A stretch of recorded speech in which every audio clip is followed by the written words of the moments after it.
Ukraine on Sunday vowed to fight to the end in Mariupol after a Russian ultimatum expired for remaining forces to surrender in the Black Sea port city where Moscow is pushing for a major strategic victory.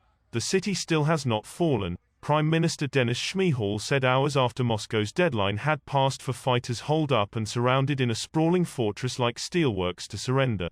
"There's still our military forces, our soldiers, so they will fight to the end," he said this week. Moscow has shifted its military focus to gaining control of the eastern Donbas region and forging a land corridor to already annexed Crimea.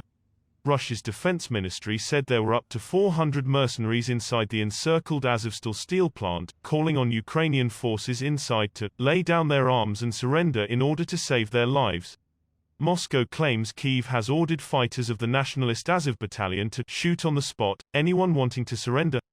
Ukraine President Volodymyr Zelensky said if Russian forces killed the remaining troops defending the city, it would end the peace talks. Russian President Vladimir Putin has already said the talks are at a dead end.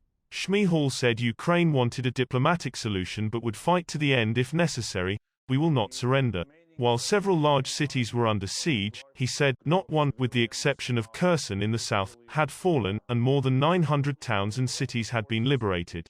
As Russia scales up attacks on Ukraine's eastern flank, at least 5 people were killed and 20 wounded in a series of strikes in second city Kharkiv, just 21 kilometers from the Russian border. Russian forces continued to shell the eastern Lugansk region and 2 people died in the town of Zolot, Governor Sergei Gaidai told Ukrainian media. In addition, 2 people died and 4 were wounded in attacks on the towns of Marinka and Novopol, west of Donetsk, Regional Governor Pavlo Kyrylenko said on Telegram. And an airstrike hit an armaments factory in the capital Kyiv. Maxim Kastov, the head of the Kharkiv region's health department, confirmed the deaths there following a series of strikes that journalists on the scene said had ignited fires throughout the city and torn roofs from buildings. The whole home rumbled and trembled, 71-year-old Svitla N.A. Pelaligina said as she surveyed her wrecked apartment, "Everything here began to burn. I called the firefighters. They said, we are on our way, but we were also being shelled.